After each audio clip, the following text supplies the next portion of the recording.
ಮಾಧ್ಯಮ ಕ್ಷೇತ್ರವು ಇಂದು ಅತ್ಯಂತ ಕ್ಲಿಷ್ಟಕರ ಸವಾಲುಗಳನ್ನು ಎದುರಿಸ್ತಾ ಇದ್ದು, ಬದಲಾಗುತ್ತಿರುವ ಪರಿಸ್ಥಿತಿಗಳಿಗೆ ಹೊಂದಿಕೊಂಡು ತನ್ನ ಅಸ್ತಿತ್ವವನ್ನು ಉಳಿಸಿಕೊಳ್ಳಬೇಕಾದ ಅನಿವಾರ್ಯತೆ ಎದುರಾಗಿದೆ ಎಂದು ಕರ್ನಾಟಕ ತುಳು ಸಾಹಿತ್ಯ ಅಕಾಡೆಮಿಯ ಅಧ್ಯಕ್ಷರಾದ ತಾರನಾಥ್ ಗಟ್ಟಿ ಕಾಪಿಕಡ್ ಹೇಳಿದ್ದಾರೆ.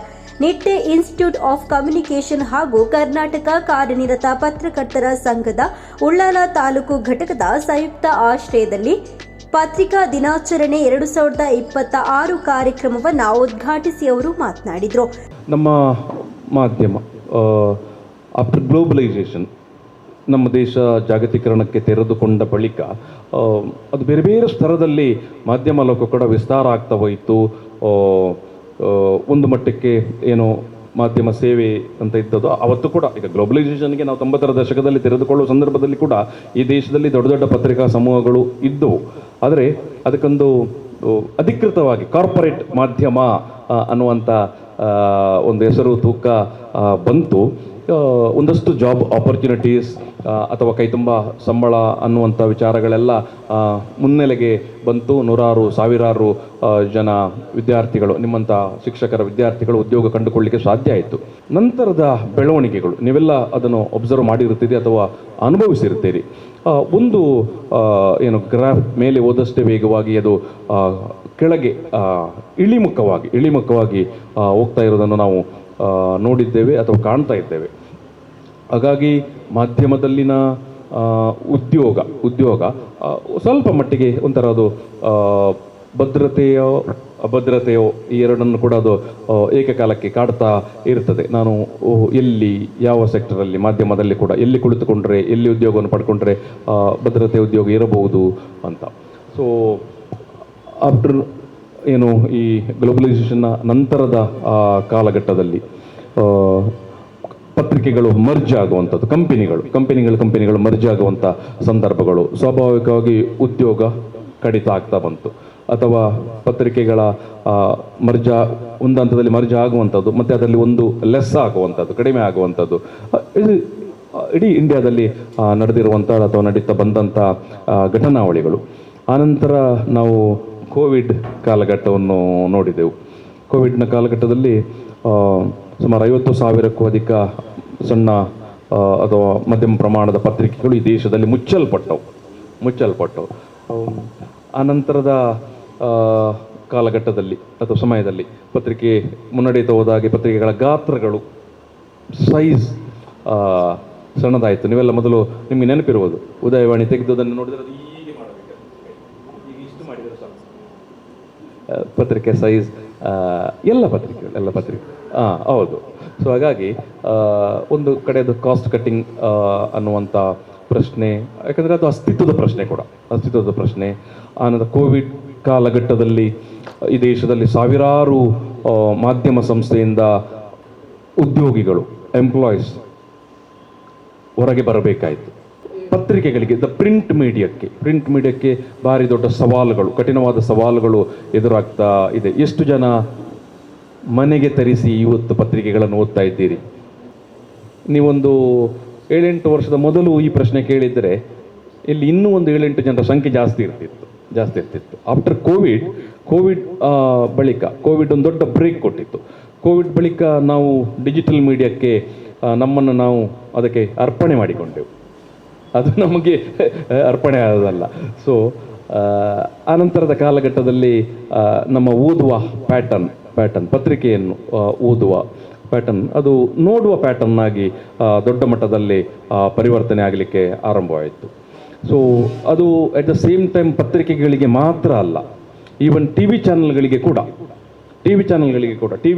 ನೀವು ಟಿ ವಿ ಚಾನಲ್ಗಳ ಇವತ್ತಿನ TRPಗಳನ್ನು, ನ್ಯೂಸ್ ವಾಹಿನಿಗಳ TRPಗಳನ್ನು ನೋಡಿದರೆ ಅದು ಆಫ್ಟರ್ ಕೋವಿಡ್ ದೊಡ್ಡ ಮಟ್ಟದಲ್ಲಿ ಇಳಿಕೆ ಆಗಿದೆ, ಕಡಿಮೆ ಆಗಿದೆ. ಅಂದರೆ ಇವತ್ತು ಸಹಜ ಸ್ವಾಭಾವಿಕವಾಗಿ ಅಂಗೈಯಲ್ಲೇ ಅಥವಾ ನಿಮ್ಮ ಗ್ಯಾಜೆಟ್ನಲ್ಲೇ ಟಿವಿಯನ್ನು ನೋಡುವಂಥ ಅನಿವಾರ್ಯತೆ ಅಥವಾ ನಾವು ಅದಕ್ಕೆ ಒಗ್ಗಿಕೊಂಡಂಥ ಪರಿಸ್ಥಿತಿ ಉಂಟಾಗಿರುವಂಥದ್ದು. ಸೊ ಹಾಗಾಗಿ ಪತ್ರಿಕಾ ಮಾಧ್ಯಮ ಮತ್ತು ಈವನ್ ಟೆಲಿವಿಷನ್ ಮೀಡಿಯಾ ಒಂದು ಕ್ಲಿಷ್ಟಕರವಾದಂಥ ಅಥವಾ ಒಂದು ಸವಾಲು ಅಂತ ಹೇಳಬೇಕು. ಸವಾಲುನ ಜೊತೆಗೆ ಸಾಗ್ತಾ ಉಂಟು. ನಿಟ್ಟೆ ವಿಶ್ವವಿದ್ಯಾನಿಲಯದ ಕೆಆರ್ ಶೆಟ್ಟಿ ತುಳು ಅಧ್ಯಯನ ಕೇಂದ್ರದ ಮುಖ್ಯಸ್ಥೆ ಡಾಕ್ಟರ್ ಸಾಯಿ ಗೀತಾ ಹೆಗ್ಡೆ ಅವರು ಮಾತನಾಡಿ, ಕನ್ನಡದ ಮೊದಲ ಪತ್ರಿಕೆಯಾದ ಮಂಗಳೂರು ಸಮಾಚಾರ 1843ರಲ್ಲಿ ಆರಂಭವಾಗಿ 1845ರವರೆಗೆ ಒಟ್ಟು 39 ಸಂಚಿಕೆಗಳನ್ನು ಪ್ರಕಟಿಸಿತು ಎಂದು ತಿಳಿಸಿದರು. ಕನ್ನಡದ ಪ್ರಥಮ ಪತ್ರಿಕೆ ಮಂಗಳೂರು ಸಮಾಚಾರವು ಇದು 1843ರಲ್ಲಿ ಪ್ರಕಟ ಆಗತ್ತೆ. 1847ರಲ್ಲಿ ಹರ್ಮನ್ ಗುಂಡಟ್ ಅವರಿಂದ ಮಲಯಾಳಂನ ರಾಜ್ಯ ಸಮಾಚಾರವು ಪತ್ರಿಕೆ ಪ್ರಕಟ ಆಗತ್ತೆ. ನಾವು ಒಂದು ನೋಡಬೇಕಾದಂಥ ಎಲ್ಲವೂ ಕೂಡ ಮಿಷನರಿಗಳಿಂದ ಆರಂಭ ಆಗಿರೋವಂಥದ್ದು. ಕಾರಣ ಅದರ ಹಿಂದಿನದು ಏನೇ ಇರಲಿ, ಅವರ ಕೊಡುಗೆಯನ್ನು ನಿರ್ಲಕ್ಷಿಸುವ ಹಾಗಿಲ್ಲ. ಅದು ಪತ್ರಿಕಾ ಪ್ರಪಂಚ, ಅದು ಮಾಧ್ಯಮ ಪ್ರಪಂಚಕ್ಕಾಗಲಿ ಅಥವಾ ಯಾವುದೇ ಕಲಿಕೆಯ ರೀತಿಗಾಗಲಿ ಅದು ಬಹಳ ದೊಡ್ಡ ಕೊಡುಗೆ ಅಂತಲೇ ನಾವು ತಿಳ್ಕೊಳ್ಬೇಕಾಗತ್ತೆ. ಋಣವ ತೀರಿಸಬೇಕು, ಋಣವ ತೀರಿಸುತ್ತ ಜಗದಾದಿ ಸತ್ವವನ್ನು ಜನದಿ ಕಾಣುತ್ತಾ ಅದರೊಳು ಒಂದುಗೂಡಿಸಲು ಬೇಕು. ಮನೆಯೊಳಗೆ ಮಠ ನಿನಗೆ ಮಂಕುತಿಮ್ಮ ಎಂದಿದ್ದಾರೆ ಡಿ.ವಿ.ಜಿ. ಆ ಋಣವನ್ನು ನಾವು ತೀರಿಸಬೇಕು ಅಂತ ಹೇಳಿ ನಮ್ಮ ಹಿರಿಯರು ಹೇಳಿಕೊಟ್ಟಿದ್ದಾರೆ. ಹಾಗಾಗಿ ಆದಷ್ಟು ಸತ್ಯಕ್ಕೆ ಬದ್ಧರಾಗ್ತಾ ನಡೆಯಬೇಕಾಗತ್ತೆ. ಜರ್ನಲಿಸಮನ್ನು ಮಾಡುವಂಥ, ಪತ್ರಿಕೋದ್ಯಮವನ್ನು ಮಾಡುವಂತಹ ಒಂದು ಪ್ರಯತ್ನವನ್ನು ಎಲ್ಲರೂ ಮಾಡಬೇಕು. ಮತ್ತು ನಾವು ಶಿಕ್ಷಕರಾಗಿ, ಪತ್ರಿಕೋದ್ಯಮದ ಶಿಕ್ಷಕರಾಗಿ ನಾವು ಕೂಡ ಮಕ್ಕಳಲ್ಲಿ ಈ ಥರದ ಒಂದು ಪಾಸಿಟಿವ್ ಒಂದು ಯೋಚನೆ ಏನಿದೆ ಅದನ್ನು ಖಂಡಿತವಾಗ್ಲೂ ಕೊಡಬೇಕು ಅಂತ ಹೇಳುವಂಥದ್ದು. ತುಂಬ ಪ್ರಾಮಾಣಿಕವಾಗಿ ಹೇಳ್ತೇನೆ ಸರ್ ಎಲ್ಲ ಪತ್ರಕರ್ತ ಮಿತ್ರರಿಗೆ. ಒಂದು ದುರಂತ ಏನು ಅಂತ ಹೇಳಿದರೆ, ಇತ್ತೀಚೆಗೆ ಪತ್ರಿಕೋದ್ಯಮಕ್ಕೆ ಬರುವ ಯಾವ ವಿದ್ಯಾರ್ಥಿಗಳು ಕೂಡ ಮಾಧ್ಯಮಕ್ಕೆ ಹೋಗಲಿಕ್ಕೆ ಕೇಳ್ತಾ ಇಲ್ಲ ಸರ್. ಇದು ತುಂಬ ತುಂಬ ತುಂಬ ಪ್ರಾಮಾಣಿಕವಾಗಿ ನಾನು ಇದನ್ನು ಹೇಳ್ತಾ ಇದ್ದೇನೆ. ಅವರು ಅಡ್ವರ್ಟೈಸ್ಮೆಂಟ್ ಏಜೆನ್ಸಿಗಳಿಗೆ ಹೋಗ್ತಾರೆ, ಅವರು PR ಏಜೆನ್ಸಿಗಳಿಗೆ ಹೋಗ್ತಾರೆ, ಅವರು ಡಿಸೈನರ್ಸ್ ಆಗಿ ಹೋಗ್ತಾರೆ, ವಿಡಿಯೋ ಎಡಿಟರ್ಸ್ ಆಗಿ ಹೋಗ್ತಾರೆ. ಆದರೆ ಪತ್ರಕರ್ತರಾಗಿ ಕೆಲಸ ಮಾಡಲಿಕ್ಕೆ ಸ್ವಲ್ಪ ಹಿಂಜರಿತಿದ್ದಾರೆ ಅಂತ.